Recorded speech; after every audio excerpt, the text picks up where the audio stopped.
Hello everyone, this is Miguel Nunez and welcome to it's a different video that I'm sending out to you. As you know, I've been a realtor for 23 years. And then somebody was asking me, well, what makes you a little bit different? You know, there's so many realtors on right now. The market is on fire. As you know, we pretty much, the bulk of our business is probate and trust sales.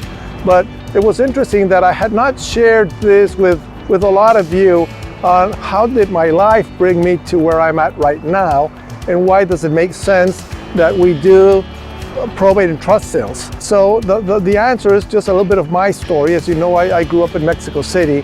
I went to school down there. I went to college down there. I studied civil engineering. I always wanted to be outdoors, and so civil engineering was kind of, oceanography was my first choice, but then I thought, how am I going to make a living as an oceanographer?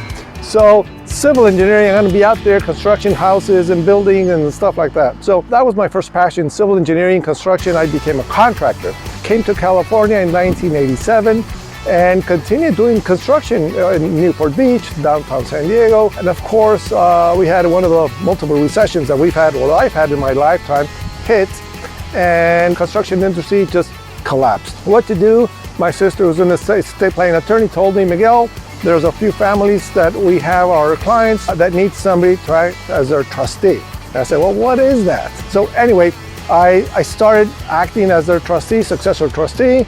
I started taking on conservatorships, guardianships, you name it. I got involved with that. I did that for about 10 years. At the end of the day, it was just too stressful for me. I really did not feel, I got so connected with those families that I literally would lose sleep on things that I had no control over.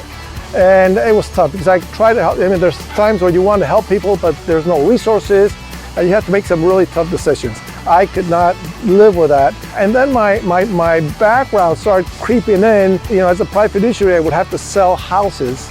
And as I started selling the houses, I liked that. So I started studying. So while on my last years as a private fiduciary, I got my real estate license and started selling the houses.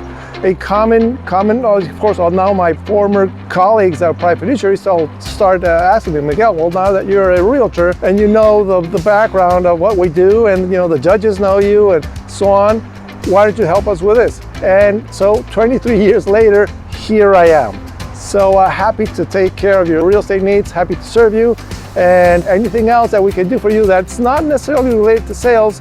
Of course, our job is to service your practice, make your practice grow. So sorry about this long video, but I did feel like I wanted to share that with you so that at least now in the pandemic times, we get to know each other a little bit more. Okay? Take care, and looking forward to hearing from you. Bye-bye.